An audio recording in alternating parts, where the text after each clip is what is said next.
appeals to racial, sexual, and religious chauvinism, to rabid nationalist fervor, are beginning not to work. Business of who I am and whether I'm good or bad or achieving or not, all that's learned along the way. Just a ride. And we can change it anytime we want. It's only a choice. No effort, no work, no job, no savings of money. I realized that I had the game wrong. That the game was to find out what I already was.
We were saying how very important it is to bring about in the human mind the radical revolution. The crisis is a crisis in consciousness, a crisis that cannot anymore accept the old norms, the old patterns, the ancient traditions. And considering what the world is now, with all the misery, conflict, destructive brutality, aggression, and so on, man is still as he was. He's still brutal, violent, aggressive, acquisitive, competitive, and he has built a society along these lines.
Society today is composed of a series of institutions. From political institutions, legal institutions, religious institutions, to institutions of social class, familial values, and occupational specialization. It is obvious the profound influence these traditionalized structures have in shaping our understandings and perspectives. Yet, of all the social institutions we are born into, directed by, and conditioned upon, there seems to be no system as taken for granted and misunderstood as the monetary system.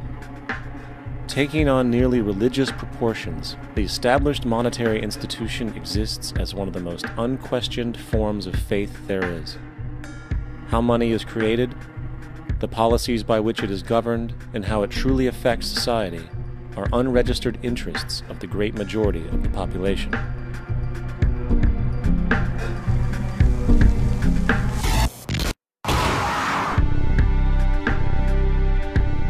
In a world where 1% of the population owns 40% of the planet's wealth, in a world where 34,000 children die every single day from poverty and preventable diseases, and where 50% of the world's population lives on less than $2 a day, one thing is clear: something is very wrong.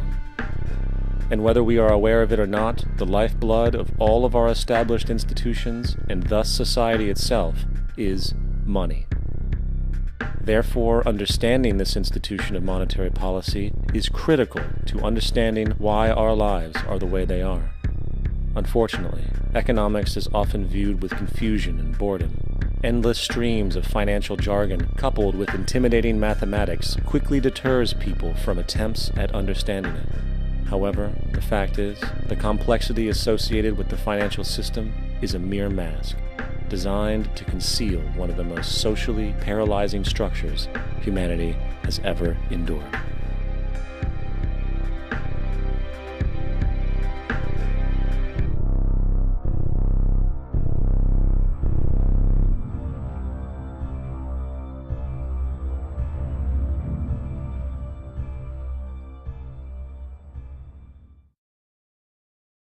A number of years ago, the Central Bank of the United States, the Federal Reserve, produced a document entitled Modern Money Mechanics. This publication detailed the institutionalized practice of money creation as utilized by the Federal Reserve and the web of global commercial banks it supports. On the opening page, the document states its objective. The purpose of this booklet is to describe the basic process of money creation in a fractional reserve banking system. It then proceeds to describe this fractional reserve process through various banking terminology, a translation of which goes something like this. The United States government decides it needs some money, so it calls up the Federal Reserve and requests, say, $10 billion. The Fed replies, saying, sure, we'll buy $10 billion in government bonds from you. So the government takes some pieces of paper, paints some official-looking designs on them, and calls them treasury bonds. Then it puts a value on these bonds to the sum of $10 billion and sends them over to the Fed. In turn, the people at the Fed draw up a bunch of impressive pieces of paper themselves, only this time calling them Federal Reserve notes, also designating a value of $10 billion to the Fed. The Fed then takes these notes and trades them for the bonds. Once this exchange is complete, the government then takes the $10 billion in Federal Reserve notes and deposits it into a bank account. And upon this deposit, the paper notes officially become legal tender money, adding $10 billion to the U.S. money supply. And there it is. $10 billion in new money has been created. Of course, this example is a generalization, for, in reality, this transaction would occur electronically, with no paper used at all. In fact, only 3% of the U.S. money supply exists in physical currency. The other 97% essentially exists in computers alone. Now, government bonds are, by design, instruments of debt, and when the Fed purchases these bonds, with money it essentially created out of thin air, the government is actually promising to pay back that money to the Fed. In other words, the money was created out of debt. This mind-numbing paradox of how money or value can be created out of debt or a liability will become more clear as we further this exercise. So, the exchange has been made and now $10 billion sits in a commercial bank account. Here's where it gets really interesting. For as based on the fractional reserve practice, that $10 billion deposit instantly becomes part of the bank's reserves, just as all deposits do. And regarding reserve requirements, as stated in Modern Money Mechanics, a bank must maintain legally required reserves equal to a prescribed percentage of its deposits. It then quantifies this by stating, under current regulations, the reserve requirement against most transaction accounts is 10%. This means that with a $10 billion deposit, 10% or $1 billion is held as the required reserve, while the other $9 billion is considered an excessive reserve and can be used as the basis for new loans. Now, it is logical to assume that this $9 billion is literally coming out of the existing $10 billion deposit. However, this is actually not the case. What really happens is that the $9 billion is simply created out of thin air on top of the existing $10 billion deposit. This is how the money supply is expanded. As stated in modern money mechanics, of course they, the banks, do not really pay out loans from the money they receive as deposits. If they did this, no additional money would be created. What they do when they make loans is to accept promissory notes, loan contracts, in exchange for credits, money, to the borrower's transaction accounts. In other words, the $9 billion can be created out of nothing simply because there is a demand for such a loan and that there is a $10 billion deposit to satisfy the reserve requirements. Now, let's assume that somebody walks into this bank and borrows the newly available $9 billion. They will then most likely take that money and deposit it into their own bank account. The process then repeats, for that deposit becomes part of the bank's reserves. 10% is isolated, and in turn 90% of the $9 billion, or $8.1 billion, is now available as newly created money for more loans.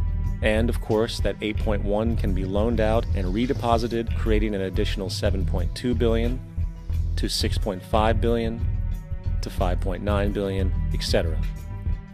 This deposit money creation loan cycle can technically go on to infinity. The average mathematical result is that about $90 billion can be created on top of the original $10 billion. In other words, for every deposit that ever occurs in the banking system, about 9 times that amount can be created out of thin air. Money jitters. Ask the obliging Bank of America for a jar of soothing instant money, M-O-N-E-Y, in the form of a convenient personal loan. So, now that we understand how money is created by this fractional reserve banking system, a logical yet elusive question might come to mind. What is actually giving this newly created money value? The answer? The money that already exists. The new money essentially steals value from the existing money supply. For the total pool of money is being increased irrespective to demand for goods and services. And as supply and demand finds equilibrium, prices rise, diminishing the purchasing power of each individual dollar. This is generally referred to as inflation, and inflation is essentially a hidden tax on the public.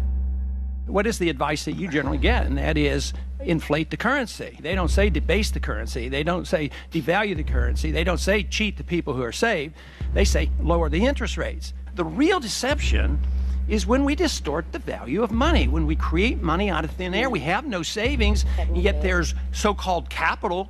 So my question boils down to this: how in the world can we expect to solve the problems of inflation, that is, the increase in the supply of money, with more inflation? Of course, it can't.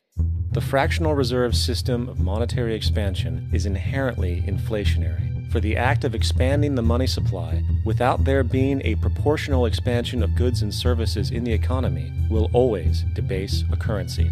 In fact, a quick glance at the historical values of the US dollar versus the money supply reflects this point definitively, for the inverse relationship is obvious. $1 in 1913 required $21.60 in 2007 to match value. That is a 96% devaluation since the Federal Reserve came into existence. Now, if this reality of inherent and perpetual inflation seems absurd and economically self-defeating, hold that thought, for absurdity is an understatement in regard to how our financial system really operates. For in our financial system, money is debt, and debt is money. Here is a chart of the U.S. money supply from 1950 to 2006. Here is a chart of the U.S. national debt for the same period. How interesting it is that the trends are virtually the same. For the more money there is, the more debt there is. The more debt there is, the more money there is.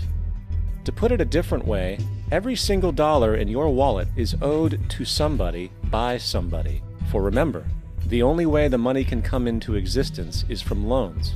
Therefore, if everyone in the country were able to pay off all debts, including the government, there would not be $1 in circulation.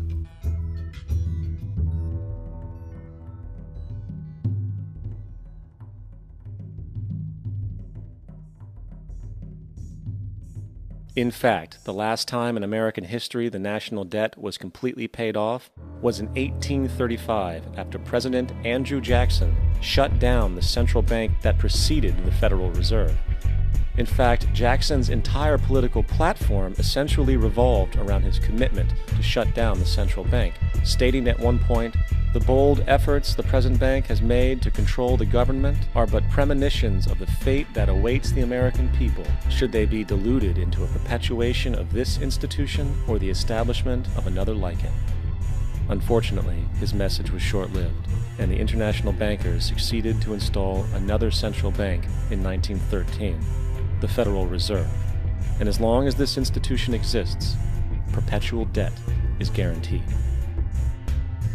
Now, so far we have discussed the reality that money is created out of debt, through loans.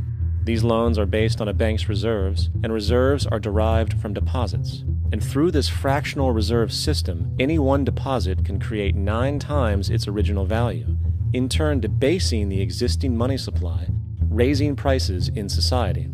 And since all this money is created out of debt and circulated randomly through commerce, people become detached from their original debt, and a disequilibrium exists, where people are forced to compete for labor in order to pool enough money out of the money supply to cover their costs of living. As dysfunctional and backwards as all of this might seem, there is still one thing we have omitted from this equation. And it is this element of the structure which reveals the truly fraudulent nature of the system itself: the application of interest. When the government borrows money from the Fed, or when a person borrows money from a bank, it almost always has to be paid back with accrued interest. In other words, almost every single dollar that exists must be eventually returned to a bank with interest paid as well. But if all money is borrowed from the central bank and is expanded by commercial banks through loans, only what would be referred to as the principal is being created in the money supply. So then, where is the money to cover all of the interest that is charged? Nowhere. It doesn't exist. The ramifications of this are staggering, for the amount of money owed back to the banks will always exceed the amount of money that is available in circulation. This is why inflation is a constant in the economy, for new money is always needed to help cover the perpetual deficit built into the system, caused by the need to pay the interest. What this also means is that mathematically, defaults and bankruptcy are literally built into the system, and there will always be poor pockets of society that get the short end of the stick.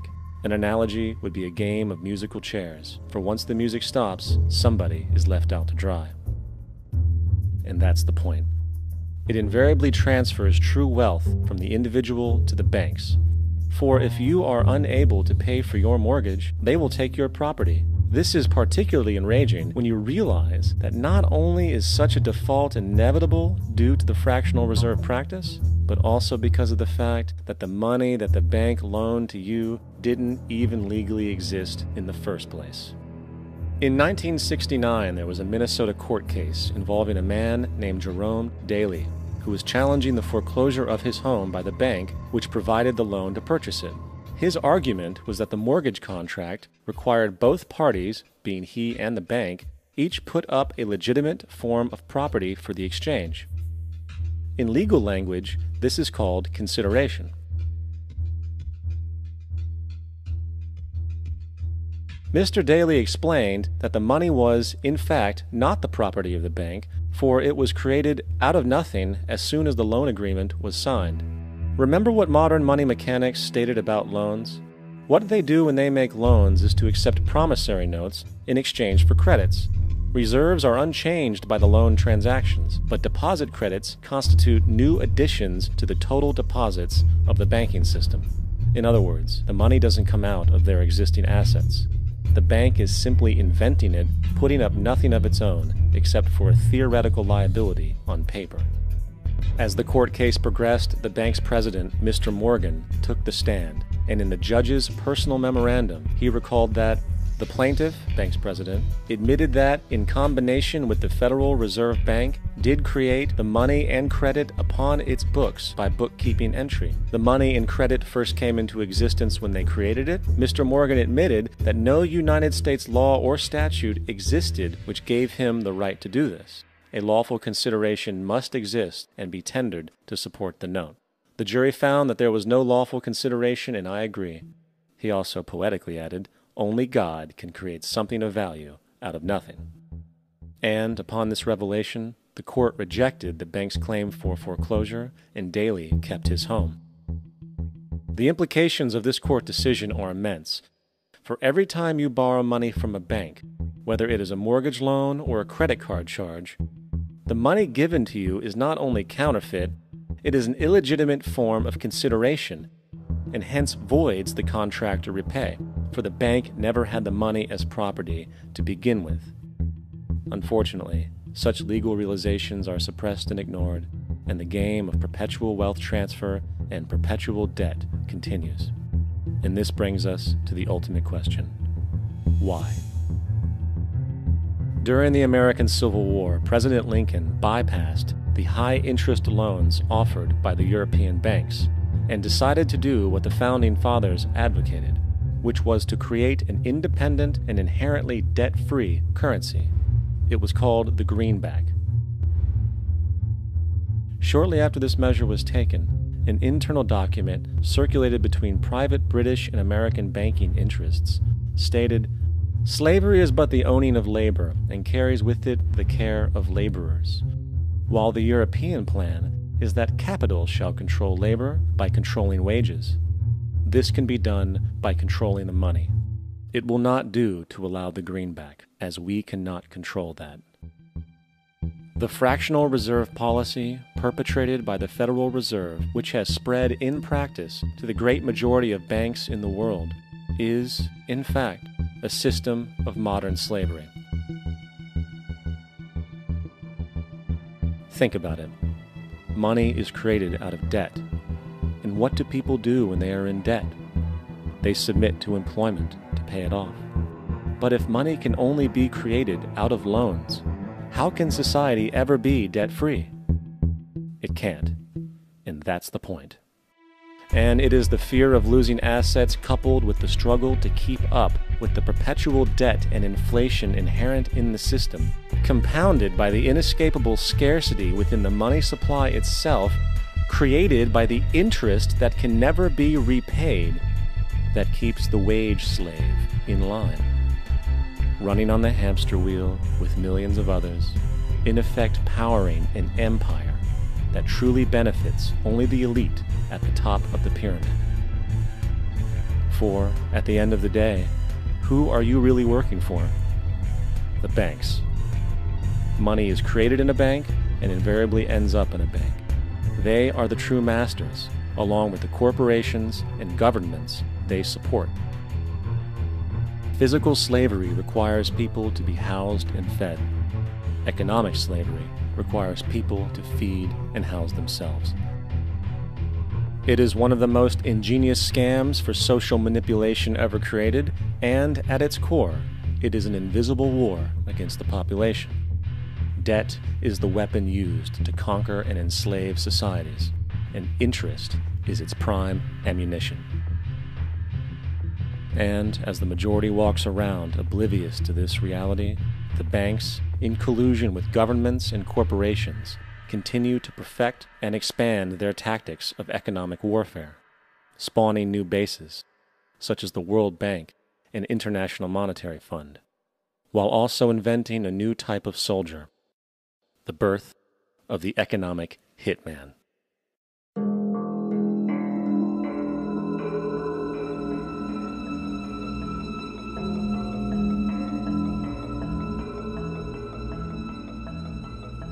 We economic hitmen really have been the ones responsible for creating this first truly global empire. And we work many different ways.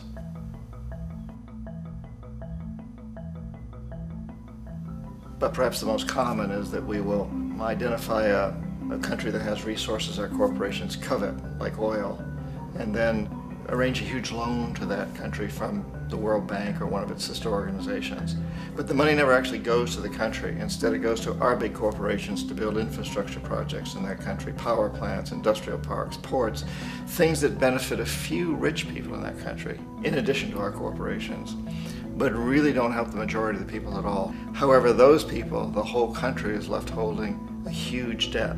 It's such a big debt they can't repay it, and that's part of the plan, that they can't repay it. And so at some point, we economic hitmen go back to them and say, listen, you owe us a lot of money, can't pay your debts, so sell your oil real cheap to our oil companies. Allow us to build a military base in your country, or send troops in support of ours to someplace in the world like Iraq, or vote with us on the next UN vote. To have their electric utility company privatized and their water and sewage system privatized and sold to U.S. corporations or other multinational corporations. So there was that whole mushrooming thing, and it's so typical of the way the IMF and the World Bank work, that you put a country in debt, it's such a big debt it can't pay it, and then you offer to refinance that debt and pay even more interest. And you demand this quid pro quo, which you call a conditionality or good governance, which means basically that they've got to sell off their resources, including many of their social services, their utility companies, their school systems sometimes, their penal systems, their insurance systems, to foreign corporations. So it's a double, triple, quadruple whammy. The precedent for economic hitmen really began back in the early 50s when democratically elected Mossadegh, who was elected in Iran, he was considered to be the hope for democracy in the Middle East and around the world. He was Time Magazine's Man of the Year. But one of the things that he'd run on and began to implement was the idea that foreign oil companies needed to pay the Iranian people a lot more for the oil that they were taking out of Iran. The Iranian people should benefit from their own oil. Strange policy. We didn't like that, of course. But we were afraid to do what we normally were doing, which was to send in the military. Instead, we sent in one CIA agent, Kermit Roosevelt, Teddy Roosevelt's relative. And Kermit went in with a few $1 million and was very, very effective and efficient. And in a short amount of time, he managed to get Mossadegh overthrown and brought in the Shah of Iran to replace him, who always was favorable to oil. And it was extremely effective. Bombs overflow Tehran. Army officers shout that Mossadegh has surrendered and his regime as virtual dictator of Iran is ended. Pictures of the Shah are paraded through the streets as sentiment reverses.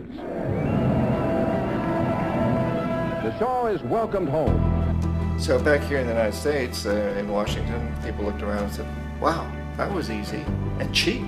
So this established a whole new way of manipulating countries, of creating empire. The only problem with Roosevelt was that he was a card-carrying CIA agent, and had he been caught, the ramifications could have been pretty serious. So very quickly at that point, the decision was made to use private consultants to channel the money through the World Bank or the IMF or one of the other such agencies, to bring in people like me who worked for private companies, so that if we got caught, there would be no governmental ramifications.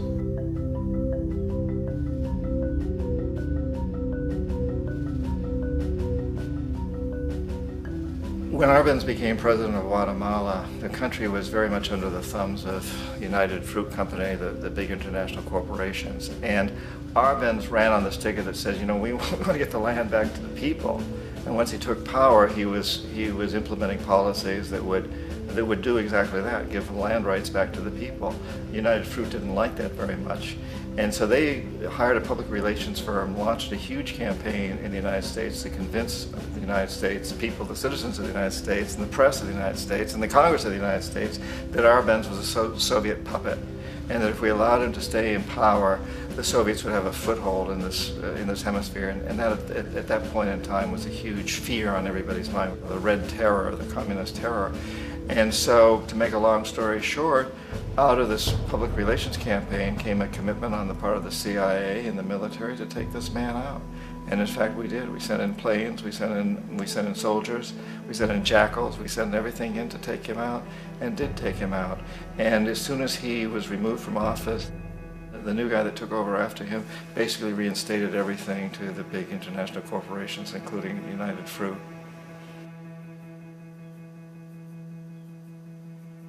Ecuador for many, many years had been ruled by pro-US dictators, often relatively brutal.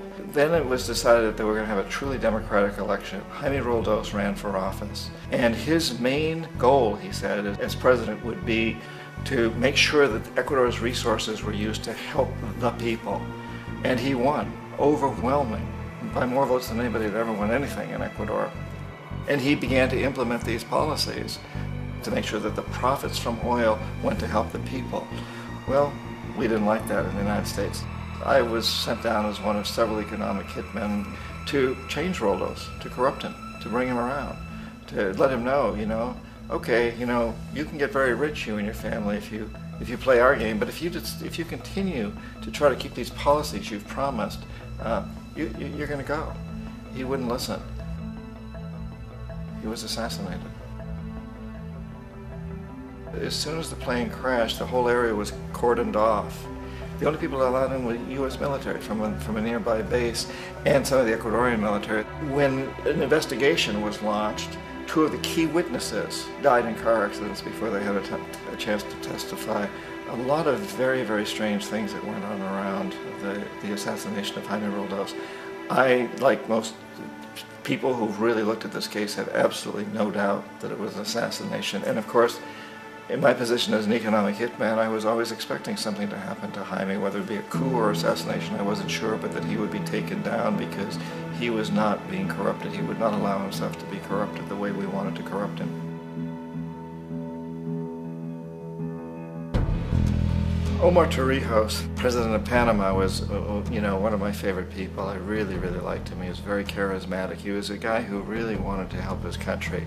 And when I tried to bribe him or corrupt him, he said, look, John, he called me Juanito. He said, look, Juanito, I don't need the money. What I really need is for my country to be treated fairly. I need for the United States to repay the debts that you owe my people for all the destruction you've done here.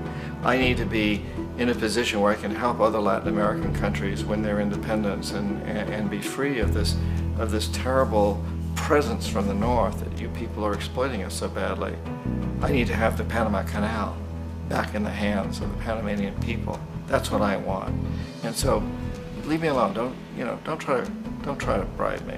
It was 1981, and in May, Jaime Roldos was assassinated. And Omar was very aware of this. Torrijos got his family together and he said, I'm probably next, but it's okay because I've done what I came here to do. I've renegotiated the canal. The canal will now be in our hands. He just finished negotiating the treaty with Jimmy Carter. In June of that same year, just a couple of months later, he also went down in an airplane crash, which there's no question was executed by CIA-sponsored jackals. Tremendous amount of evidence that one of Torrijos' security guards handed him at the last moment as he was getting on the plane a tape recorder, a small tape recorder that contained a bomb.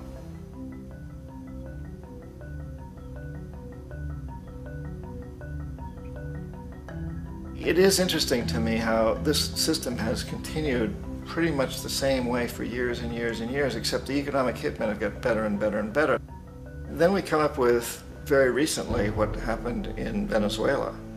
In 1998, Hugo Chavez gets elected president, following a long line of presidents who had been very corrupt and basically destroyed the economy of the country.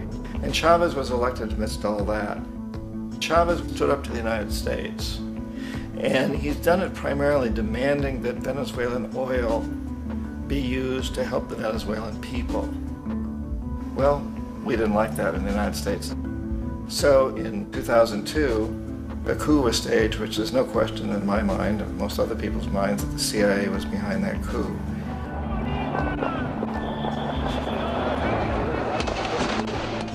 The way that that coup was fomented was very reflective of what Kermit Roosevelt had done in Iran, of paying people to go out into the streets to riot, to protest, to say this Chavez is very unpopular.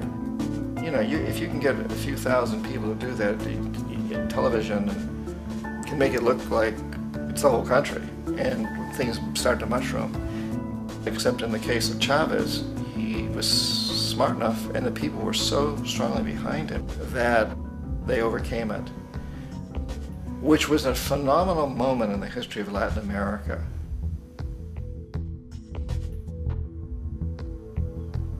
Iraq actually is a perfect example of the way the whole system works. So we economic hitmen are the first line of defense. We go in and we try to corrupt governments and get them to accept these huge loans, which we then use as leverage to basically own them.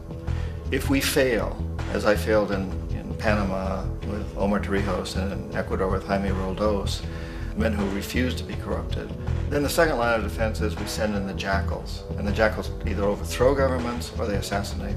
And once that happens and a new government comes in, and boy, it's going to toe the line because the new president knows what will happen if he doesn't. In the case of Iraq, both of those things failed. Economic hitmen were not able to get through to Saddam Hussein. We tried very hard. We tried to get him to accept a deal very similar to what the House of Saud had accepted in Saudi Arabia, but he wouldn't accept it. And so the jackals went in to take him out. They couldn't do it. His security was very good. After all, he had one time worked for the CIA. He'd been hired to assassinate a former president of Iraq and failed, but he knew the system. So in '91, we send in the troops and we take out the Iraqi military. So we assume at that point that Saddam Hussein is going to come around. We could have taken him out, of course, at that time, but we didn't want to. He's the kind of strong man we like. He controls his people. We thought he could control the Kurds and keep the Iranians in their border and keep pumping oil for us. And that once we took out his military, now he's going to come around. So the economic hitmen go back in the 90s without success. If they'd had success, he'd still be running the country. We'd be selling him all the fighter jets he wants and everything else he wants. But they couldn't, they didn't have success. The jackals couldn't take him out again, so we sent the military in once again, and this time we did the complete job and took him out, and in the process created for ourselves some very, very lucrative construction deals. We had to reconstruct a country that we'd essentially destroyed, which is a pretty good deal if you own construction companies, big ones. So, you know, Iraq shows the three stages. The economic hitmen failed there, the jackals failed there, and as a final measure, the military goes in. And in that way, we've really created an empire, but we've done it very, very subtly. It's clandestine. All the empires of the past were built on the military, and everybody knew they were building them. So the British knew they were building them, the French, the Germans, the Romans, the Greeks. And they were proud of it, and they always had some excuse like spreading civilization, spreading some religion, something like that. But they knew they were doing it. We don't. The majority of the people in the United States have no idea that we're living off the benefits of a clandestine empire, that today there's more slavery in the world than ever before. And then you have to ask yourself, well, if it's an empire, then who's the emperor? Obviously, our presidents of the United States are not emperors. An emperor is someone who's not elected, doesn't serve a limited term, and doesn't report to anyone, essentially. So you can't classify our presidents that way. But we do have what I consider to be the equivalent of the emperor, and it's what I call the corporatocracy. The corporatocracy is this group of individuals who run our biggest corporations, and they really act as the emperor of this empire. They control our media, either through direct ownership or advertising. They control most of our politicians because they finance their campaigns, either through their corporations or through personal contributions that come out of the corporations. They're not elected, they don't serve a limited term, they don't report to anybody. And at the very top of the corporatocracy, you really can't tell whether a person's working for a private corporation or the government because they're always moving back and forth. So, you know, you've got a guy who one moment is the president of a big construction company like Halliburton, and the next moment he's vice president of the United States, or the president who was in the oil business. And this is true whether you've got Democrats or Republicans in the office. You have them moving back and forth through the revolving door. And in a way, Our government is invisible a lot of the time, and its policies are carried out by our corporations on one level or another. And then again, the policies of the government are basically forged by the corporatocracy and then presented to the government. They become government policy. So it's an incredibly cozy relationship. This isn't a conspiracy theory type of thing. These people don't have to get together and plot to do things. They all basically work under one primary assumption, and that is that they must maximize profits regardless of the social and environmental costs.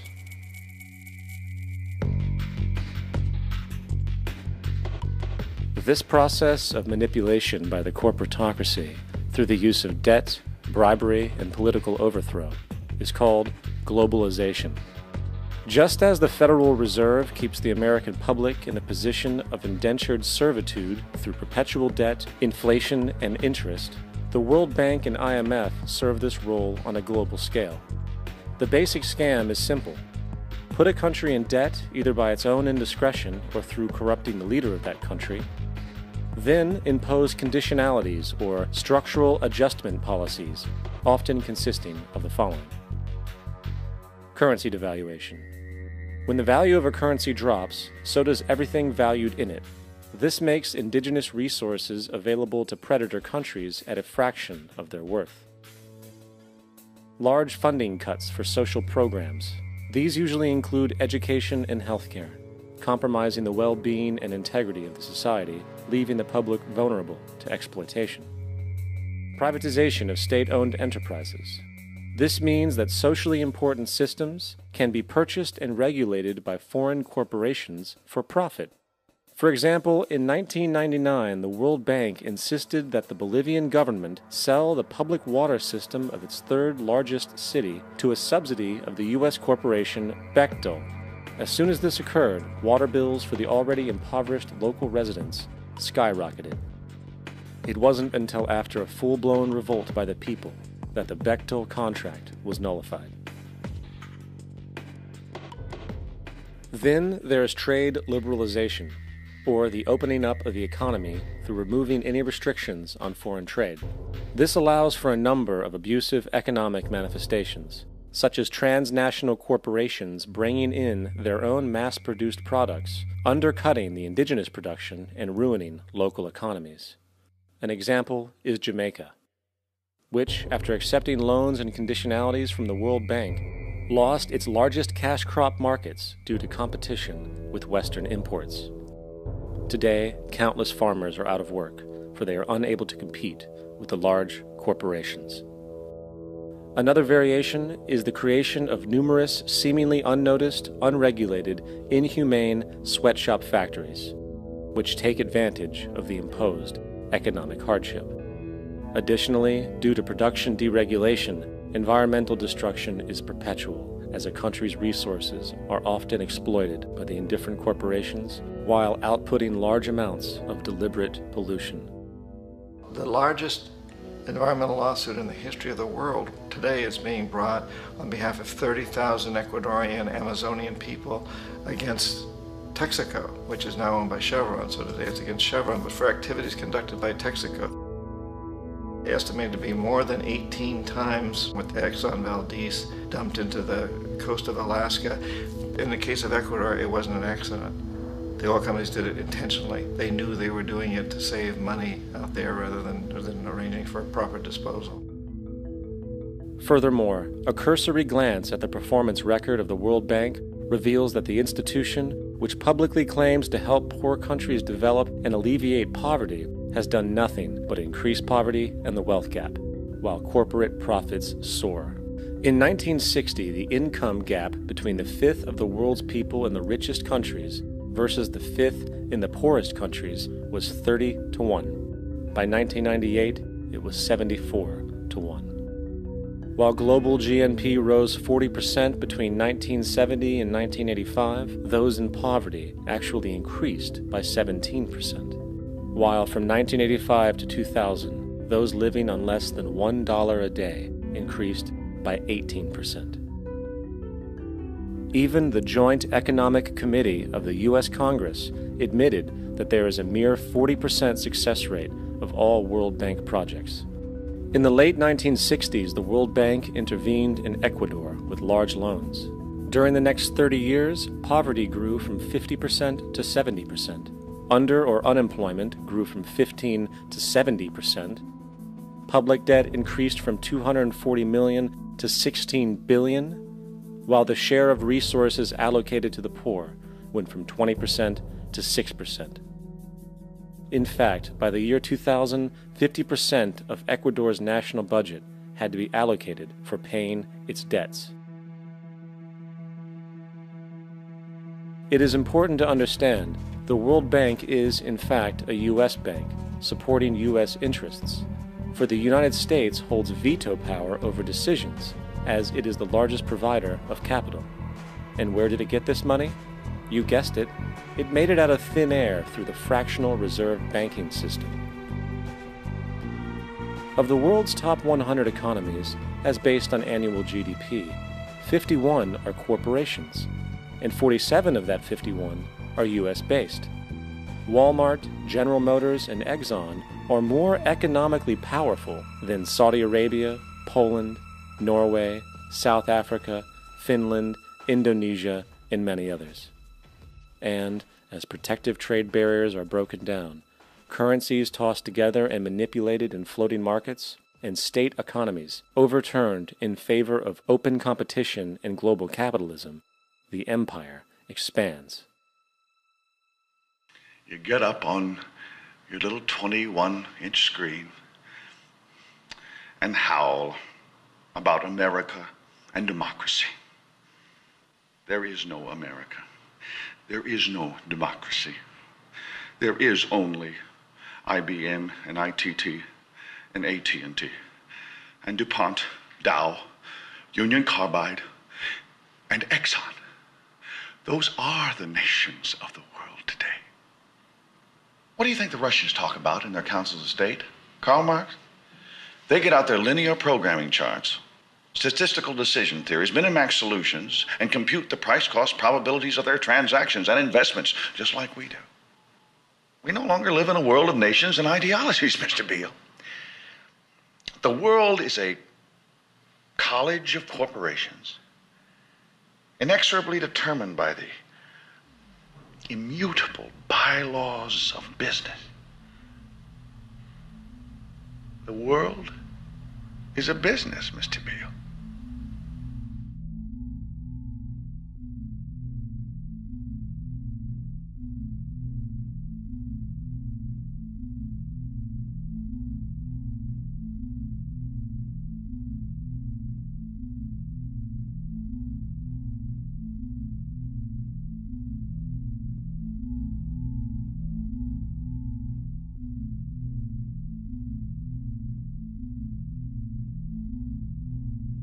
The world is being taken over by a handful of business powers who dominate the natural resources we need to live while controlling the money we need to obtain these resources. The end result will be world monopoly, based not on human life, but financial and corporate power. And as the inequality grows, naturally more and more people are becoming desperate. So the establishment was forced to come up with a new way to deal with anyone who challenges the system. So they gave birth to the terrorist. The term terrorist is an empty distinction, designed for any person or group who chooses to challenge the establishment. This isn't to be confused with the fictional Al-Qaeda, which was actually the name of a computer database for the US-supported Mujahideen in the 1980s.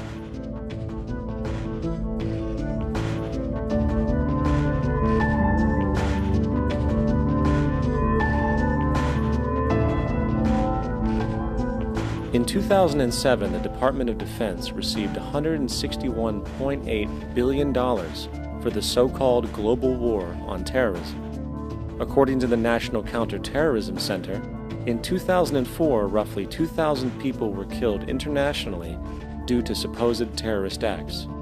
Of that number, 70 were American.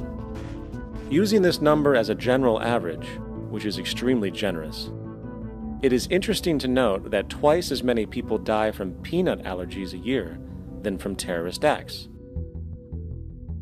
Concurrently, the leading cause of death in America is coronary heart disease, killing roughly 450,000 each year. And in 2007, the government's allocation of funds for research on this issue was about $3 billion. This means that the U.S. government in 2007 spent 54 times the amount for preventing terrorism than it spent for preventing a disease which kills 6,600 times more people annually than terrorism does. Yet, as the name terrorism and Al-Qaeda are arbitrarily stamped on every news report relating to any action taken against U.S. interests, the myth grows wider. In mid-2008, the U.S. Attorney General actually proposed that the U.S. Congress officially declare war against the fantasy. Not to mention, as of July 2008, there are now over 1 million people currently on the U.S. terrorist watch list.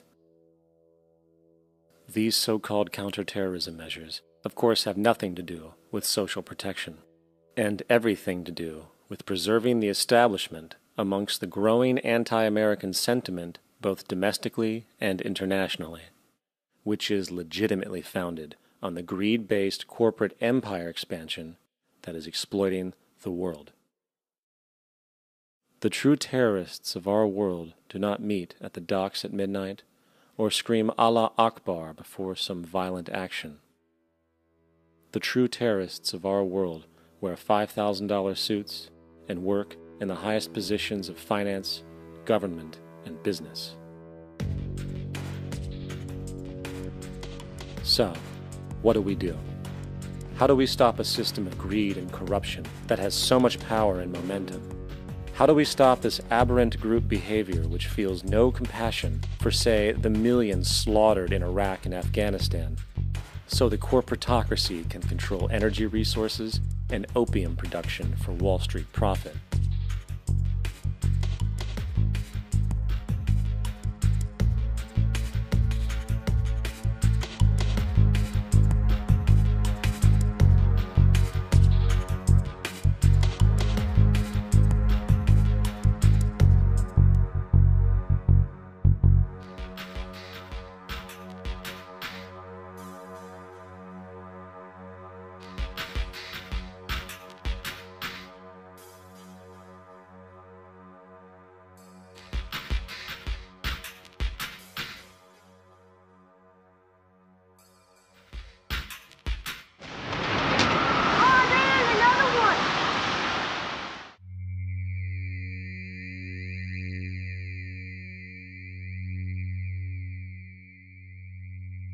How do we stop a system of greed and corruption that condemns poor populations to sweatshop slavery for the benefit of Madison Avenue?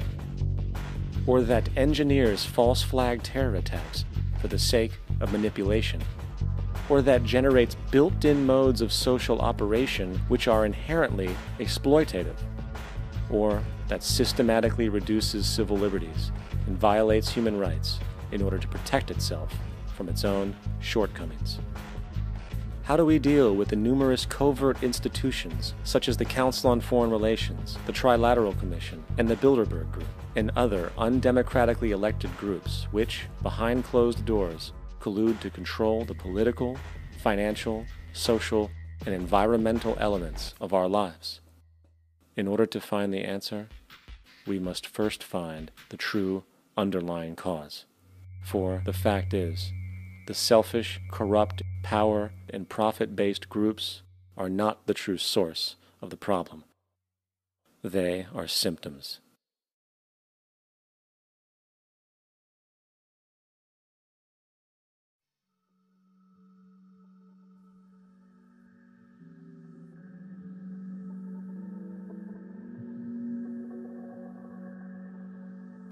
My name is Jock Fresco. I'm an industrial designer and a social engineer. I'm very much interested in society and developing a system that might be sustainable for all people. First of all, the word corruption is a monetary invention. That aberrant behavior that's disruptive to the well-being of people, Well, you're dealing with human behavior. And human behavior appears to be environmentally determined, meaning if you were raised by the Seminole Indians as a baby, never saw anything else, you'd hold that value system. And this goes for nations, it goes for individuals, for families. They try to indoctrinate their children to their particular faith and their country and make them feel like they're part of that. And they build a society which they call established. They establish a workable point of view and tend to perpetuate that, whereas all societies are really emergent, not established. And so they fight new ideas that would interfere with the establishment. Governments try to perpetuate that which keeps them in power. People are not elected to political office to change things. They're put there to keep things the way they are. So you see, the basis of corruption is in our society. Let me make it clear. All nations, then, are basically corrupt because they tend to uphold existing institutions. I don't mean to uphold or downgrade all nations, but communism, socialism, fascism, the free enterprise system, and all other subcultures are the same. They are all basically corrupt. The most fundamental characteristic of our social institutions is the necessity for self-preservation. Whether dealing with a corporation, a religion, or a government, the foremost interest is to preserve the institution itself. For instance, the last thing an oil company would ever want is the utilization of energy that was outside of its control, for it makes that company less relevant to society. Likewise, the Cold War and the collapse of the Soviet Union was, in reality, a way to preserve and perpetuate the established economic and global hegemony of the United States. Similarly, religions condition people to feel guilty for natural inclinations, each claiming to offer the only path to forgiveness and salvation. At the heart of this institutional self-preservation lies the monetary system, for it is money that provides the means for power and survival. Therefore, just as a poor person might be forced to steal in order to survive, it is a natural inclination to do whatever is needed to continue an institution's profitability. This makes it inherently difficult for profit-based institutions to change, for it puts in jeopardy not only the survival of large groups of people, but also the coveted materialistic lifestyles associated with affluence and power. Therefore, the paralyzing necessity to preserve an institution, regardless of its social relevance, is largely rooted in the need for money or profit.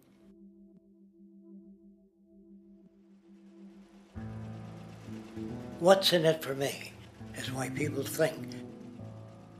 And so if a man makes money selling a certain product, naturally he's going to fight the existence of another product that may threaten his institution. Therefore, people cannot be fair, and people do not trust each other. A guy will come over to you and say, I got just the house you're looking for. He's a salesman.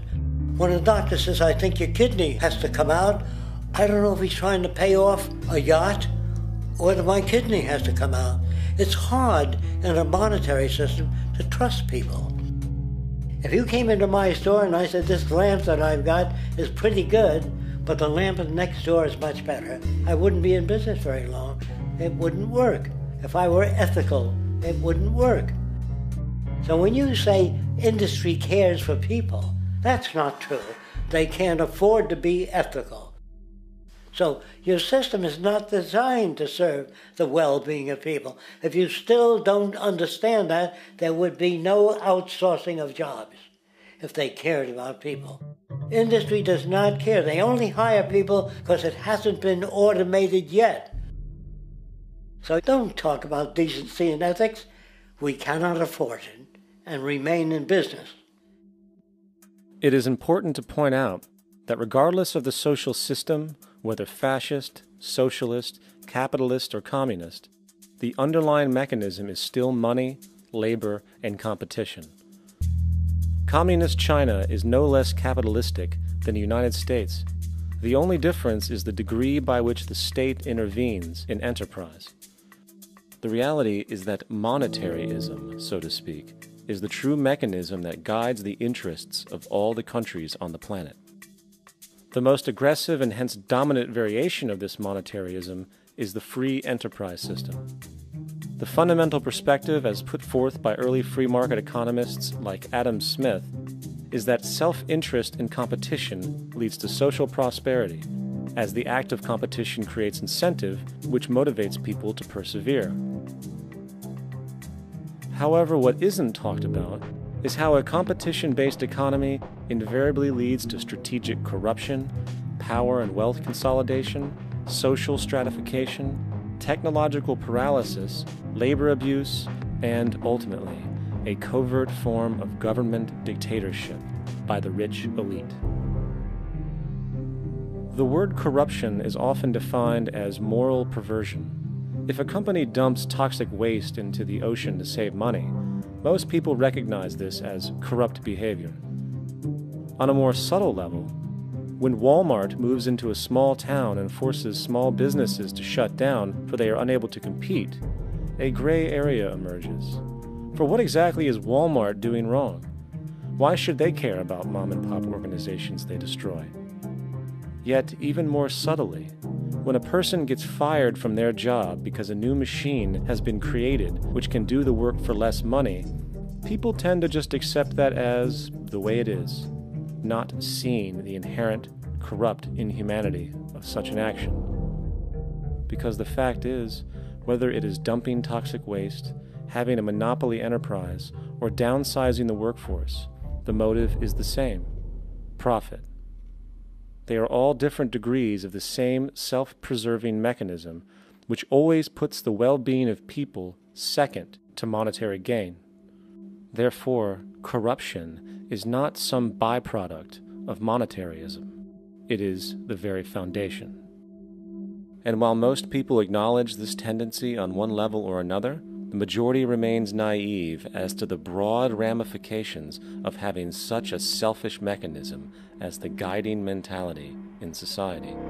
Internal documents show that after this company positively, absolutely knew that they had a medication that was infected with the AIDS virus, they took the product off the market in the U.S. and then they dumped it in France, Europe, Asia, and Latin America. The U.S. government allowed it to happen. The FDA allowed this to happen. And now the government is completely looking the other way. Thousands of innocent hemophiliacs have died from the AIDS virus. This company knew absolutely that it was infected with AIDS. They dumped it because they wanted to turn this disaster into a profit.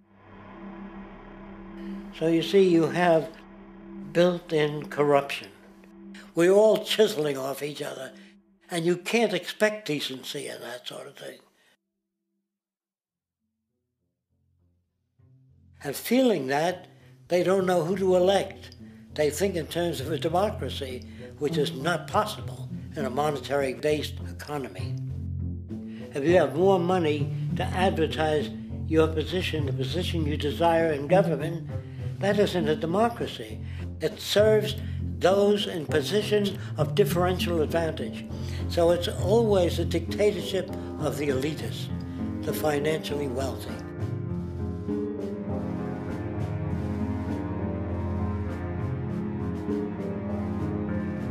It is an interesting observation to note how seemingly unknown personalities magically appear on the scene as presidential candidates.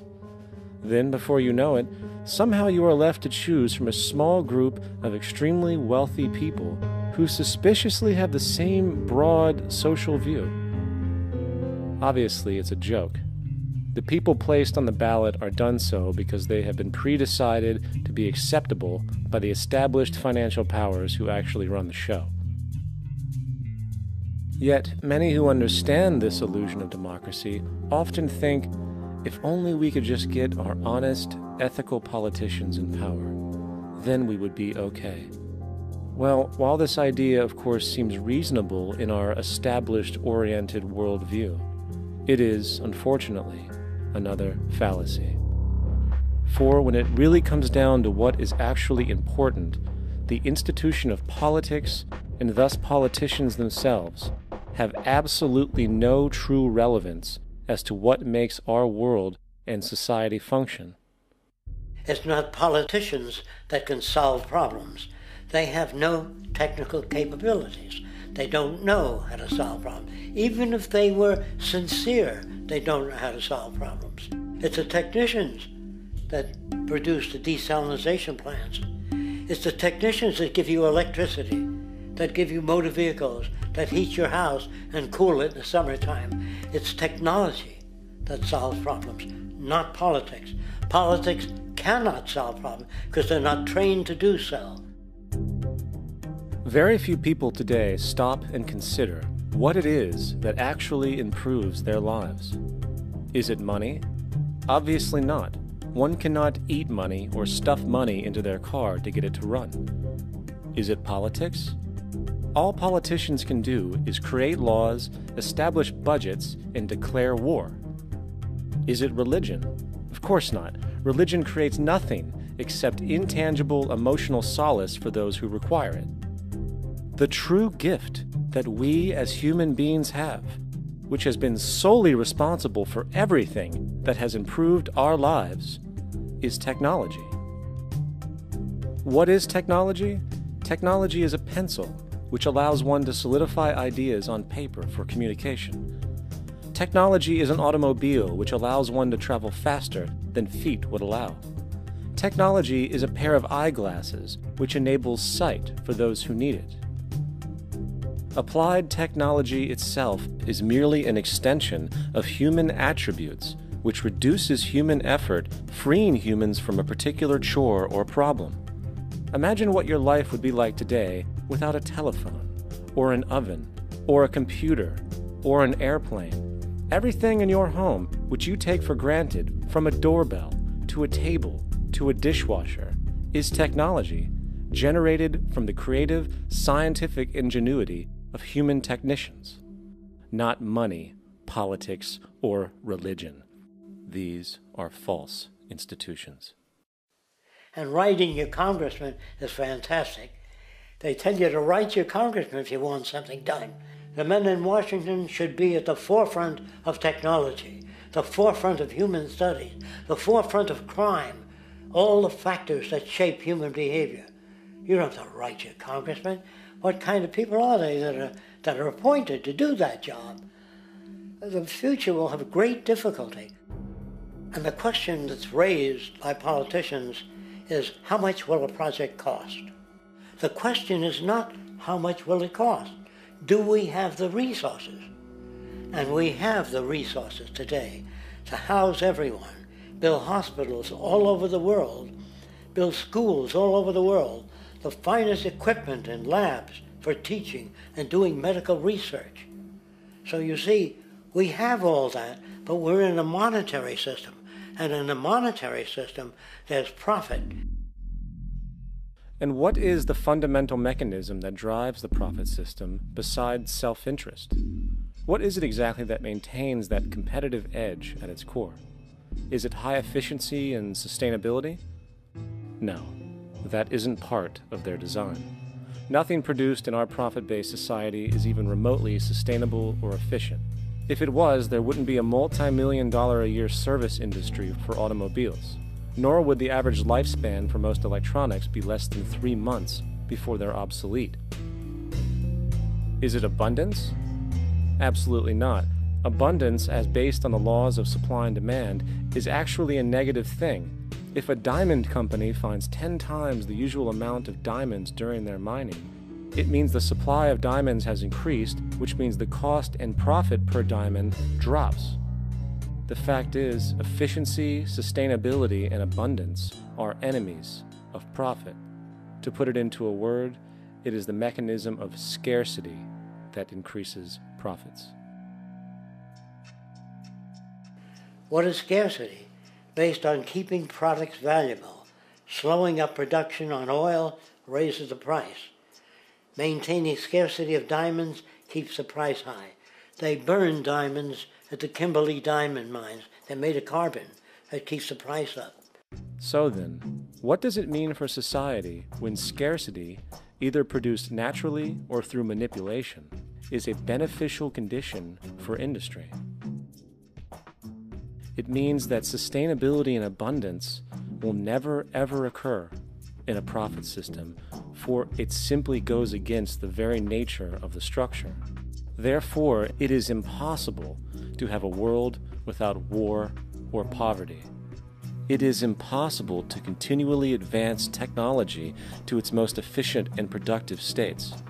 And, most dramatically, it is impossible to expect human beings to behave in truly ethical or decent ways.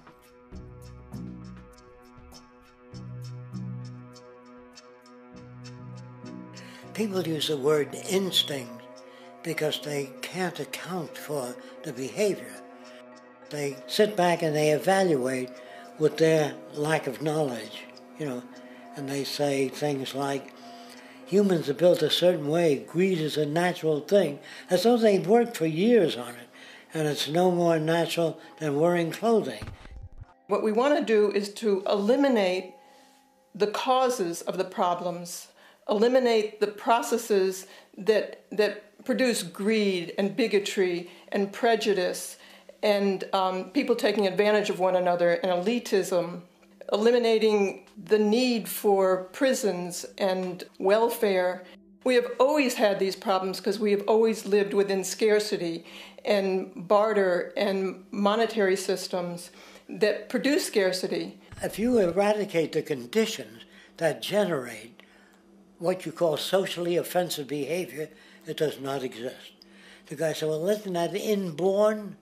No, it's not. There is no human nature. There's human behavior, and that's always been changed throughout history. You're not born with bigotry and greed and corruption and hatred. You pick that up within the society.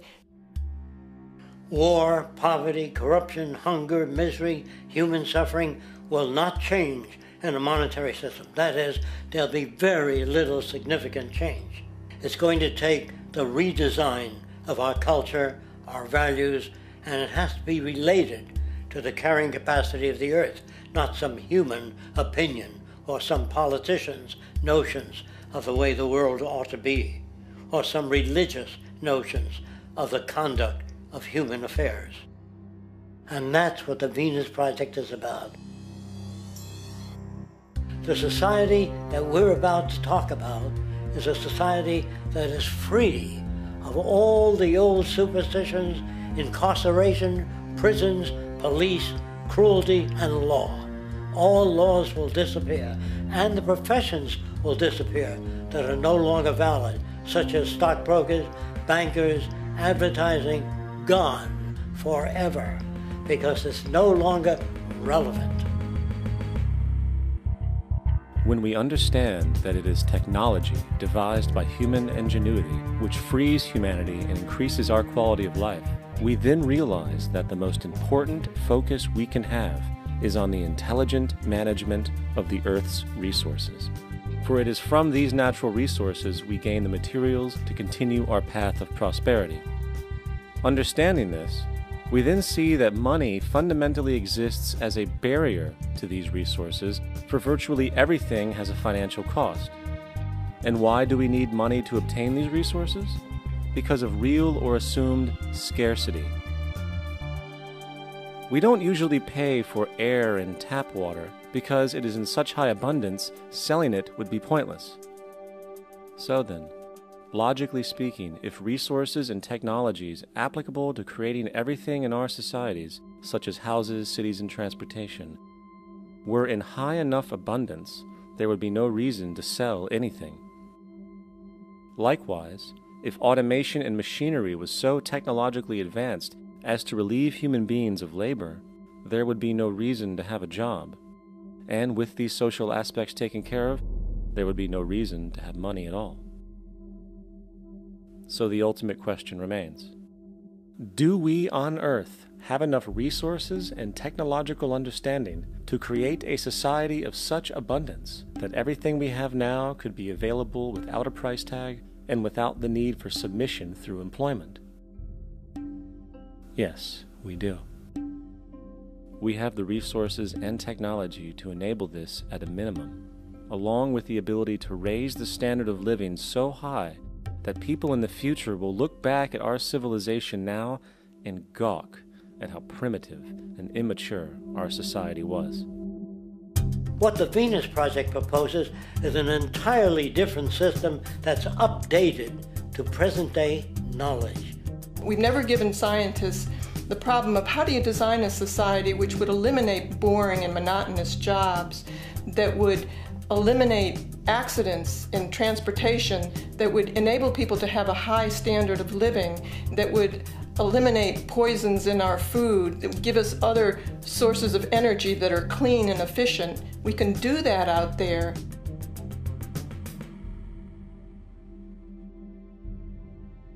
The major difference between a resource-based economy and a monetary system is that a resource-based economy is really concerned with people and their well-being, where a monetary system has become so distorted that the concerns of the people are really secondary, if they're there at all. The products that are turned out are for how much money you can get. If there is a problem in society and you can't earn money from solving that problem, then it won't be done. The resource-based economy is really not close to anything that's been tried. And with all our technology today, we can create abundance. It could be used to improve everyone's lifestyle. Abundance all over the world if we use our technology wisely and maintain the environment. It's a very different system, and it's very hard to talk about because the public is not that well enough informed as to the state of technology.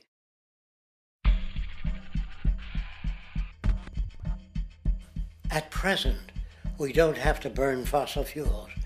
We don't have to use anything that would contaminate the environment. There are many sources of energy available.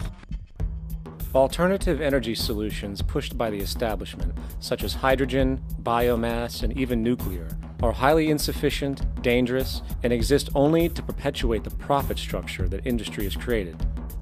When we look beyond the propaganda and self-serving solutions put forth by the energy companies, we find a seemingly endless stream of clean, abundant, and renewable energy for generating power.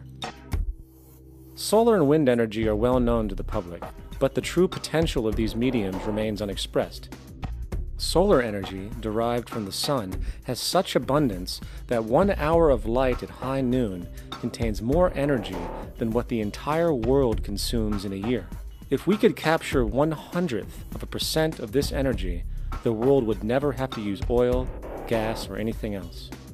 The question then is not availability, but the technology to harness it. And there are many advanced mediums today which could accomplish just that, if they were not hindered by the need to compete for market share with the established energy power structures. Then there's wind energy. Wind energy has long been denounced as weak, and due to being location-driven, impractical. This is simply not true. The U.S. Department of Energy admitted in 2007 that if wind was fully harvested in just 3 of America's 50 states, it could power the entire nation. And then there are the rather unknown mediums of tidal and wave power. Tidal power is derived from tidal shifts in the ocean. Installing turbines which capture this movement generates energy. In the United Kingdom, 42 sites are currently noted as available, forecasting that 34% of all the UK's energy could come from tidal power alone. Wave power, which extracts energy from the surface motions of the ocean, is estimated to have a global potential of up to 80,000 terawatt-hours a year. This means 50% of the entire planet's energy usage could be produced from this medium alone.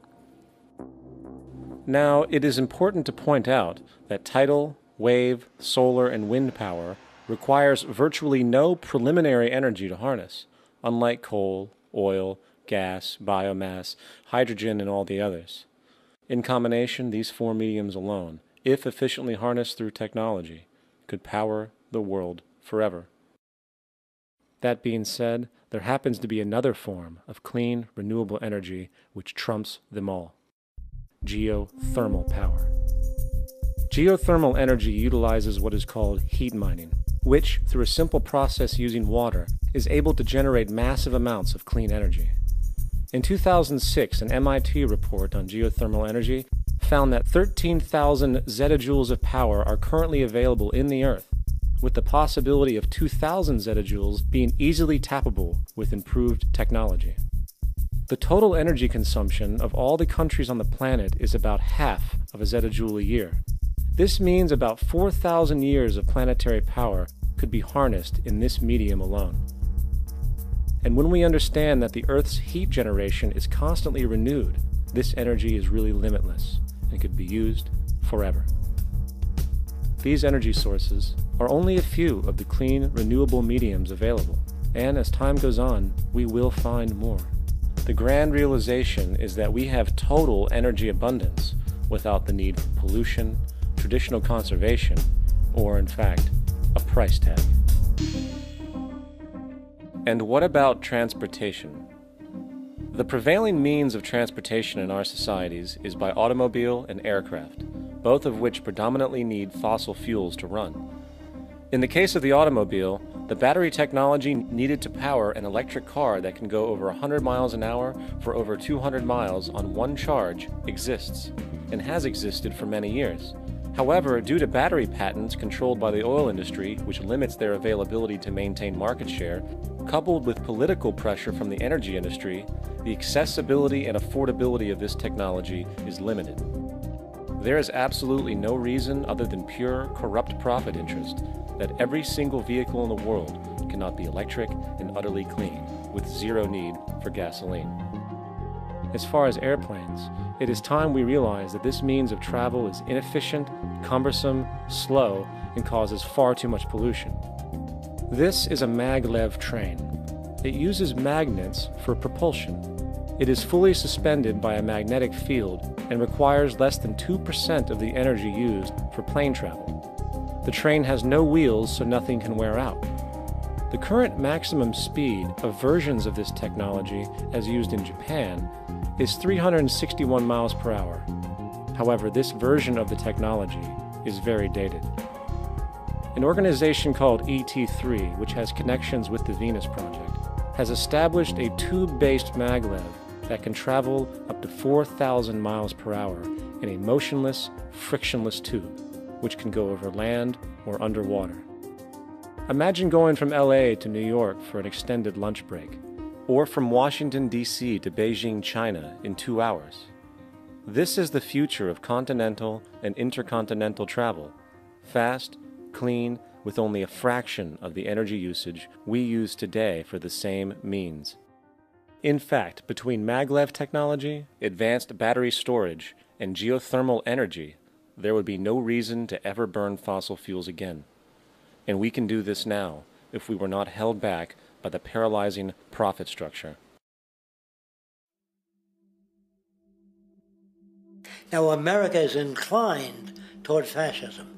It has a propensity by its dominant philosophy and religion to uphold the fascist point of view. American industry is essentially a fascist institution.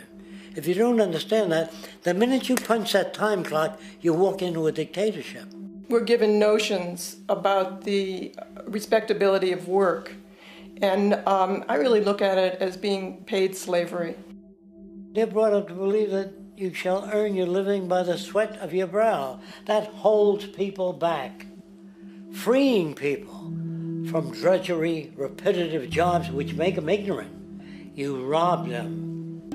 In our society, that is a resource-based economy, machines free people. You see, we can't imagine that because we've never known that kind of world. If we look back at history, we see a very clear pattern of machine automation slowly replacing human labor.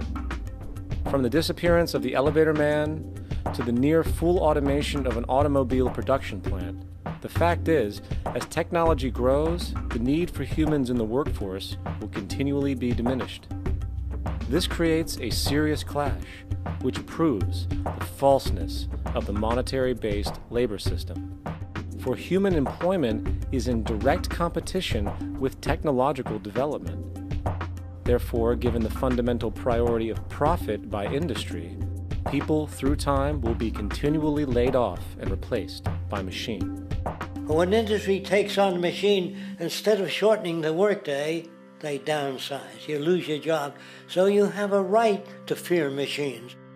In a high-technology, resource-based economy, it is conservative to say that about 90% of all current occupations could be phased out by machines, freeing humans to live their life without servitude, for this is the point of technology itself.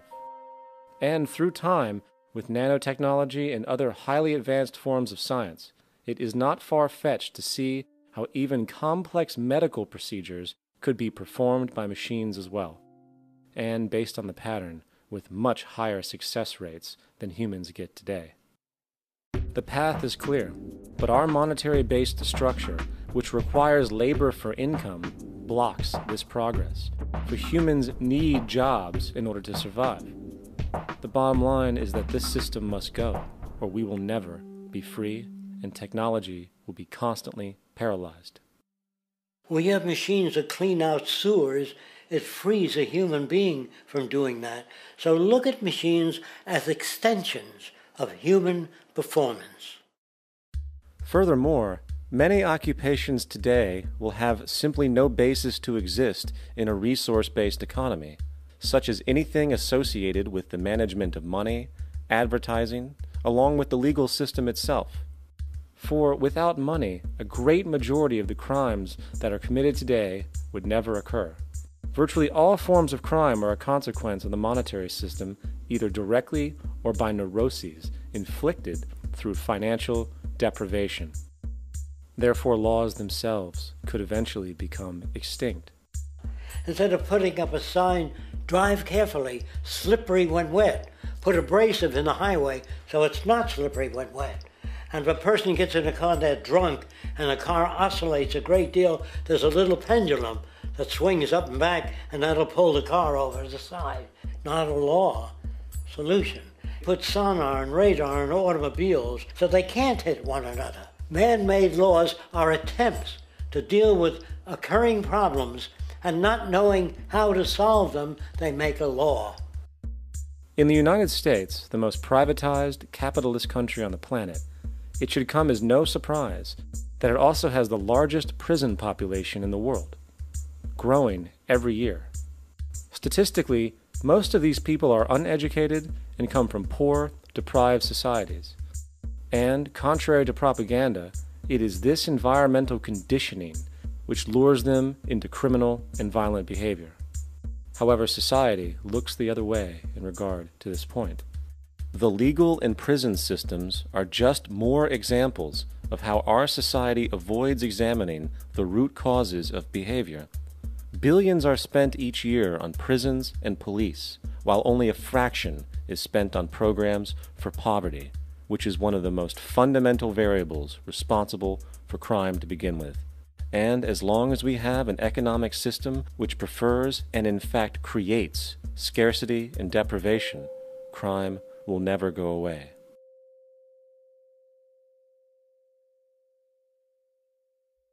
If people have access to the necessities of life without servitude, debt, barter, trade, they behave very differently. You want all these things available without a price tag. Now then, you gotta have a price tag. Well, what'll motivate people? Man gets everything he wants, he just lay around in the sun. This is the myth they perpetuate. People in our culture are trained to believe that the monetary system produces incentive. If they have access to things, why should they want to do anything? They will lose their incentive. That's what you're taught to support the monetary system. When you take money out of the scenario, there would be different incentives, very different incentives. When people have access to the necessities of life, their incentives change. What about the moon and the stars? New incentives arise. If you make a painting that you will enjoy giving it to other people, not selling it.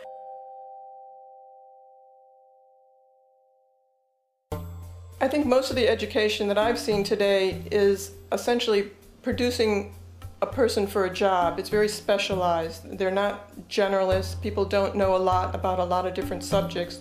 I don't think you could get people to go to war if they knew a lot about a lot of things. I think education is mostly rote, and they're not taught how to solve problems. They're not given the tools emotionally or within their own field of how to do critical thinking. A resource-based economy, the education would be very different. Our society's major concern is mental development and to motivate each person to their highest potential. Because our philosophy is the smarter people are, the richer the world, because everybody becomes a contributor. The smarter your kids are, the better my life will be, because they'll be contributing more constructively to the environment and to my life, because everything that we devise within a resource-based economy would be applied to society. There would be nothing to hold it back. Patriotism, weapons, armies, navies, all that is a sign that we're not civilized yet. Kids will ask their parents, "Didn't you see the necessity of the machines? Dad, couldn't you see that war was inevitable when you produce scarcity? Isn't it obvious?"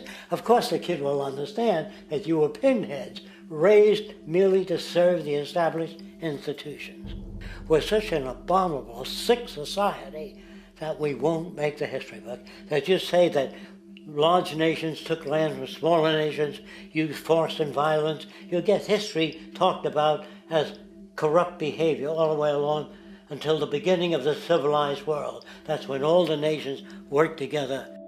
World unification, working toward common good for all human beings, and without anyone being subservient to anyone else.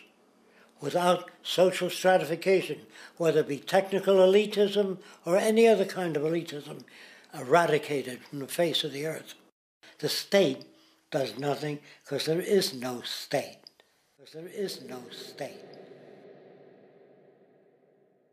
The system I advocate, a resource-based global economy, is not perfect. It's just a lot better than what we have.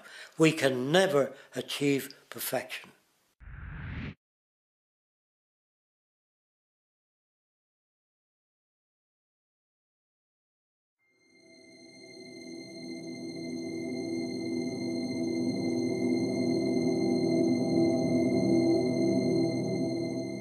The social values of our society, which has manifested in perpetual warfare, corruption, oppressive laws, social stratification, irrelevant superstitions, environmental destruction, and a despotic, socially indifferent, profit-oriented ruling class, is fundamentally the result of a collective ignorance of two of the most basic insights humans can have about reality: the emergent and symbiotic aspects of natural law. The emergent nature of reality is that all systems, whether it is knowledge, society, technology, philosophy, or any other creation, will, when uninhibited, undergo fluid, perpetual change.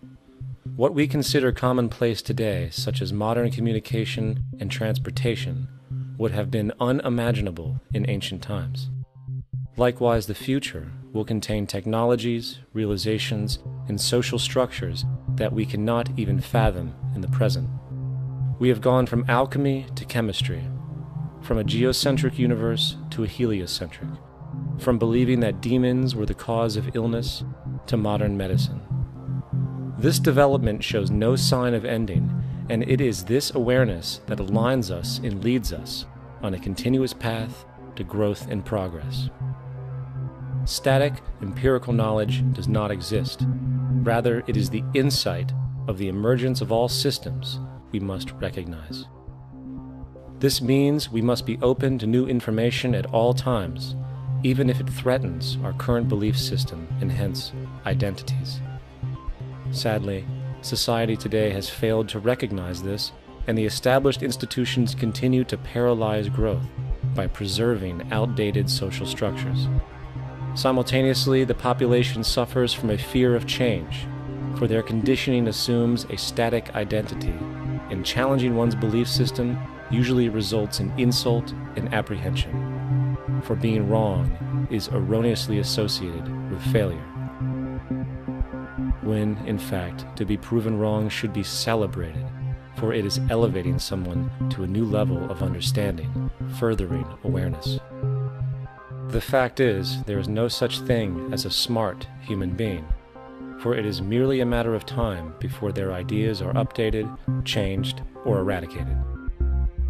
And this tendency to blindly hold on to a belief system, sheltering it from new, possibly transforming information, is nothing less than a form of intellectual materialism.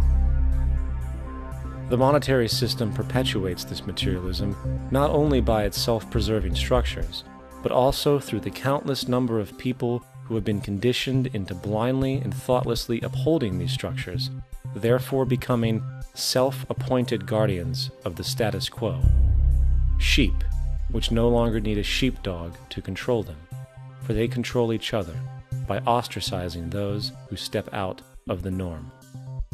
This tendency to resist change and uphold existing institutions for the sake of identity, comfort, power, and profit is completely unsustainable and will only produce further imbalance, fragmentation, distortion, and invariably, destruction. It's time to change. From hunters and gatherers to the agricultural revolution to the industrial revolution, the pattern is clear. It is time for a new social system which reflects the understandings we have today. The monetary system is a product of a period of time where scarcity was a reality. Now, with the age of technology, it is no longer relevant to society. Gone with the aberrant behavior it manifests. Likewise, dominant worldviews, such as theistic religion, operate with the same social irrelevancy. Islam, Christianity, Judaism, Hinduism, and all of the others exist as barriers to personal and social growth, for each group perpetuates a closed worldview, and this finite understanding that they acknowledge is simply not possible in an emergent universe. Yet, religion has succeeded in shutting down the awareness of this emergence by instilling the psychological distortion of faith upon its followers, where logic and new information is rejected in favor of traditionalized, outdated beliefs. The concept of God is really a method of accounting for the nature of things. In the early days, people didn't know enough about how things formed, how nature worked, so they invented their own little stories. And they made God in their own image. A guy that gets angry. When people don't behave right, he creates floods and earthquakes. They say it's an act of God. A cursory glance at the suppressed history of religion reveals that even the foundational myths themselves are emergent culminations, developed through influence over time. For example, a cardinal doctrine of the Christian faith is the death and resurrection of Christ. This notion is so important that the Bible itself states, "And if Christ be not risen, then is our preaching vain, and your faith is also vain." Yet it is very difficult to take this account literally, for not only is there no primary source denoting this supernatural event in secular history, awareness of the enormous number of pre-Christian saviors who also died and were resurrected immediately puts the story in mythological territory by association. Early church figures such as Tertullian went to great lengths to break these associations, even claiming that the devil caused the similarities to occur, stating in the 2nd century, "The devil, whose business is to pervert the truth, mimics the exact circumstance of the divine sacraments. He baptizes his believers and promises forgiveness of sins. He celebrates the oblation of bread and brings in the symbol of the resurrection. Let us therefore acknowledge the craftiness of the devil, who copied certain things of those that be divine." What is truly sad, however, is that when we cease the idea that the stories from Christianity, Judaism, Islam, and all the others are literal history, and accept them for what they really are, which are purely allegorical expressions derived from many faiths, we see that all religions share a common thread, and it is this unifying imperative that needs to be recognized and appreciated. Religious belief has caused more fragmentation and conflict than any other ideology. Christianity alone has 34,000 different subgroups. The Bible is subject to interpretation. When you read it, you say, I think Jesus meant this. I think Job meant that. Oh no, he meant this. So you have the Lutheran, the Seventh-day Adventist, the Catholic, and a church divided is no church at all. And a church divided is no church at all. And this point on division, which is a trademark of all theistic religions, brings us to our second failure of awareness, the false assumption of separation through the rejection of the symbiotic relationship of life.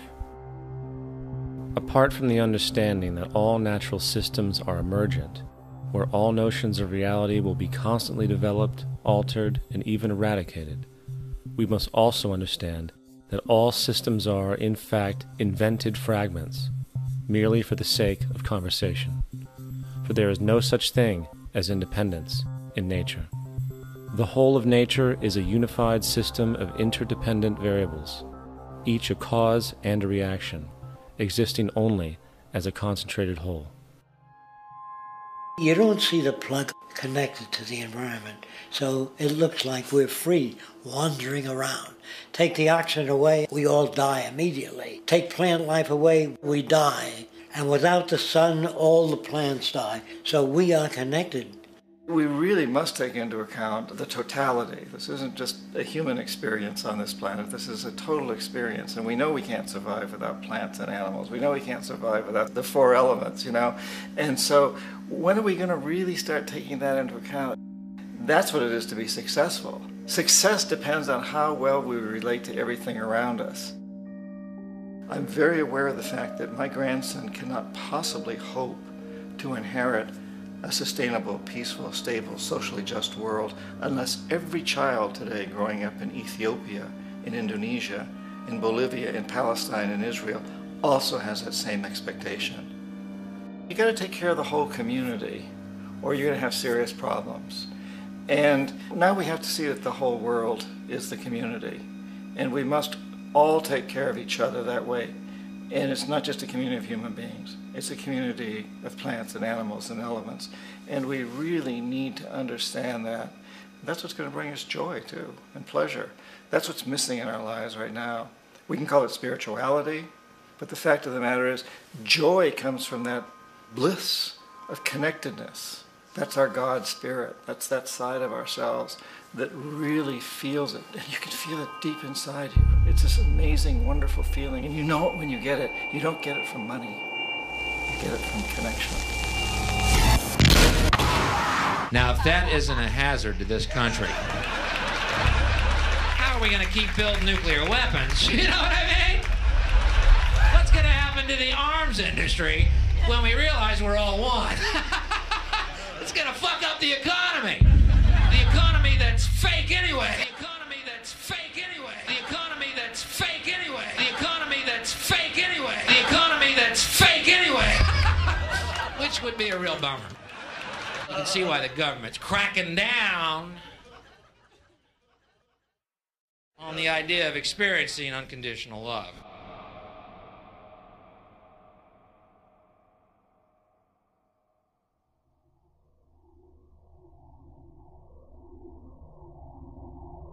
Once we understand that the integrity of our personal existences are completely dependent on the integrity of everything else in our world, we have truly understood the meaning of unconditional love. For love is extensionality, and seeing everything as you and you as everything can have no conditionalities. For, in fact, we are all everything at once. If it's true that we're all from the center of a star, every atom in each of us from the center of a star, then we're all the same thing. Even a Coke machine or a cigarette butt in the street in Buffalo is made out of atoms that came from a star. They've all been recycled thousands of times, as have you and I. And therefore, it's only me out there. So what is there to be afraid of? What is there that needs solace-seeking? Nothing. There's nothing to be afraid of because it's all us. The trouble is we have been separated by being born and given a name and an identity and being individuated. We've been separated from the oneness, and that's what religion exploits, that people have this yearning to be part of the overall one again. So they exploit that. They call it God. They say he has rules. And I think it's cruel. I think you can do it absent religion.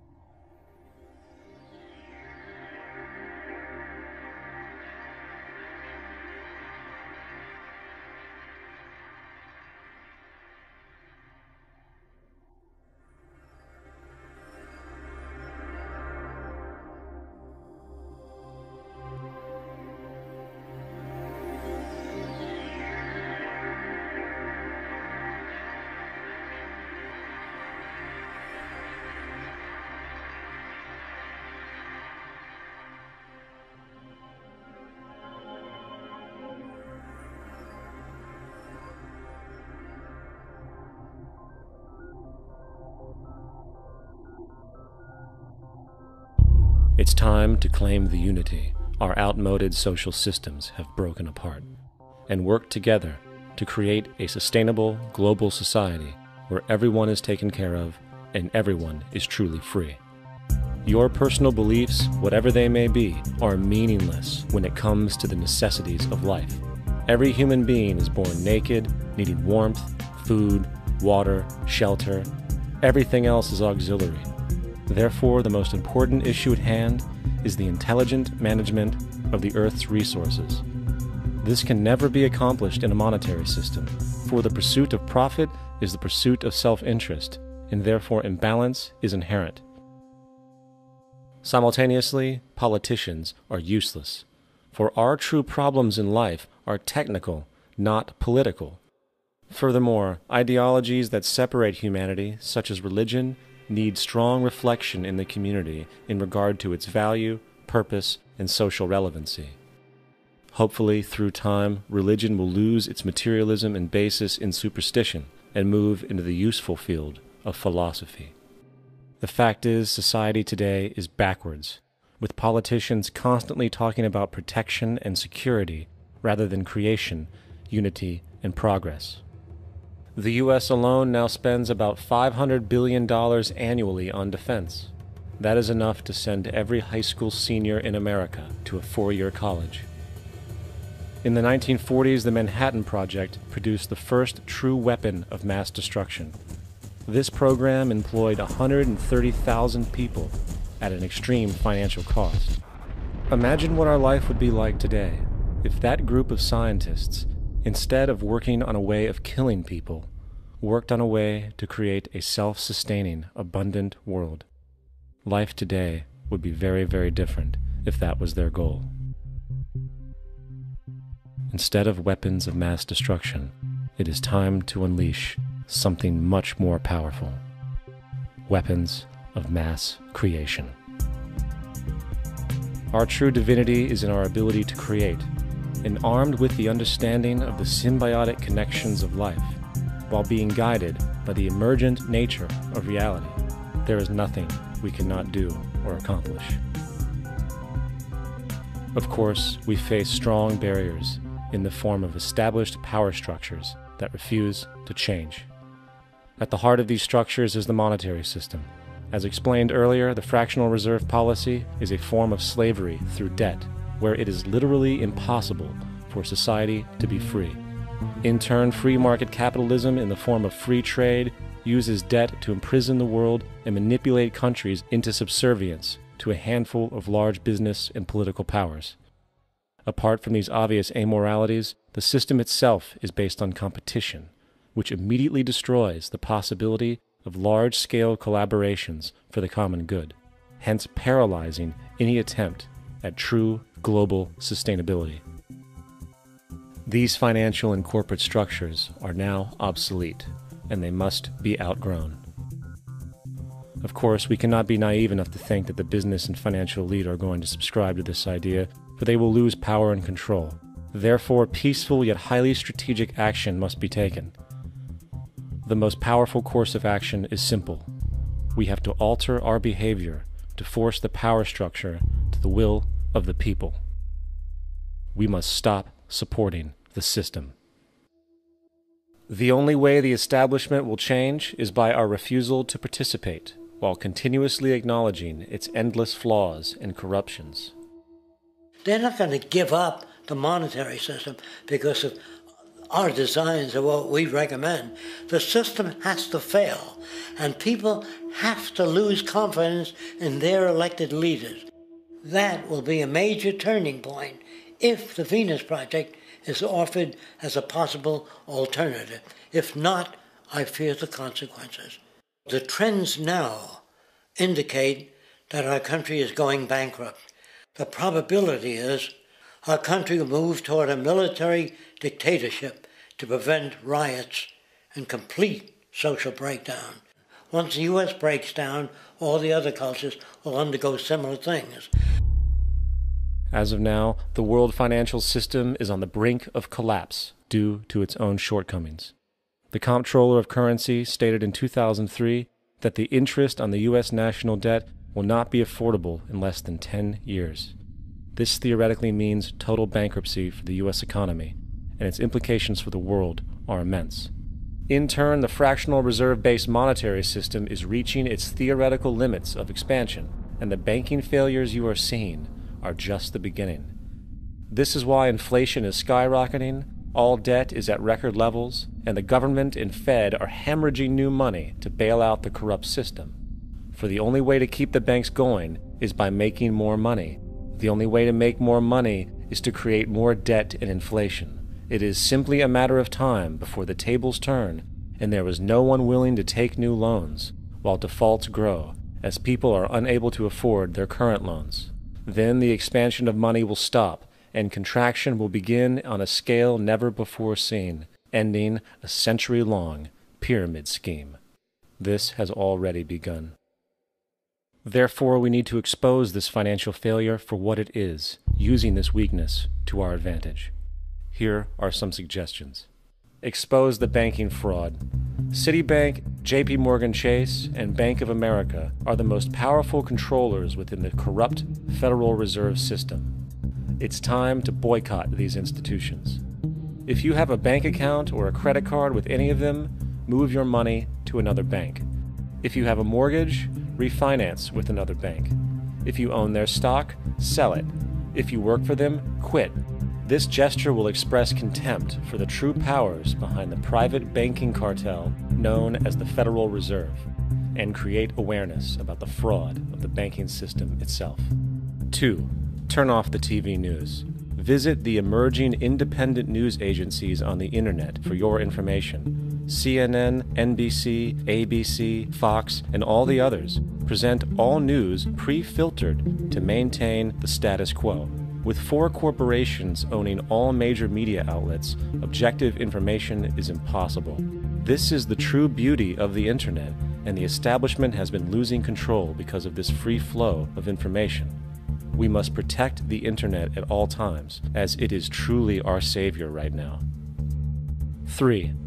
Don't ever allow yourself, your family, or anyone you know to ever join the military. This is an obsolete institution now used exclusively for maintaining an establishment that is no longer relevant. U.S. soldiers in Iraq work for U.S. corporations, not the people. Propaganda forces us to believe that war is natural and the military is an honorable institution. Well, if war is natural, why are there 18 suicides every single day by American veterans who have post-traumatic stress disorder? If our military men and women are so honored, why is it that 25% of the American homeless population are veterans? 4. Stop supporting the energy companies. If you live in a detached house, get off the grid. Investigate every means of making your home self-sustainable with clean energy. Solar, wind, and other renewable energies are now affordable consumer realities, and considering the never-ending rising cost of traditional energies, it will likely be a cheaper investment over time. If you drive, get the smallest car you can, and consider using one of the many conversion technologies that can enable your car to be a hybrid, electric, or run on anything other than establishment fuels. 5. Reject the political system. The illusion of democracy is an insult to our intelligence. In a monetary system, there is no such thing as a true democracy, and there never was. We have two political parties owned by the same set of corporate lobbyists. They are placed in their positions by the corporations, with popularity artificially projected by their media. In a system of inherent corruption, the change of personnel every couple of years has very little relevance. Instead of pretending that the political game has any true meaning, focus your energy on how to transcend this failed system. And 6. Join the movement. Go to the zeitgeistmovement.com and help us create the largest mass movement for social change the world has ever seen. We must mobilize and educate everyone about the inherent corruption of our current world system, along with the only true sustainable solution, declaring all the natural resources on the planet as common heritage to all people, while informing everyone as to the true state of technology and how we can all be free if the world works together rather than fights. The choice lies with you.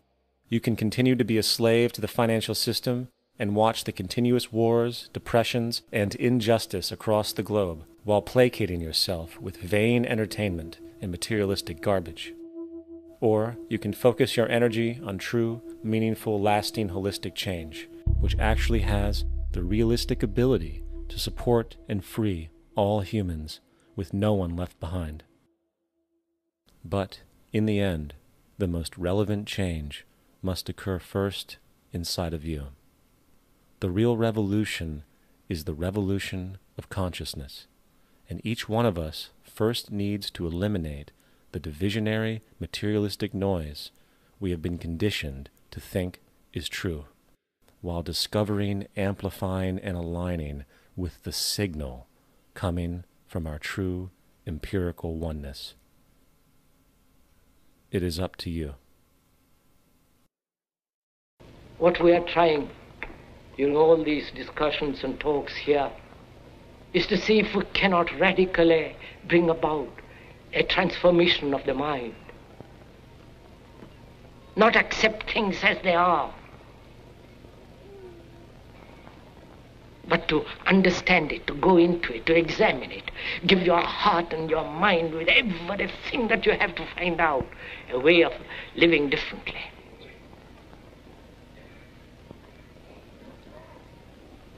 But that depends on you and not somebody else. Because in this there is no teacher, no pupil, there is no leader, there is no guru, there is no master, no savior. You yourself are the teacher and the pupil, you are the master, you are the guru, you are the leader. You are everything. And to understand is to transform what is.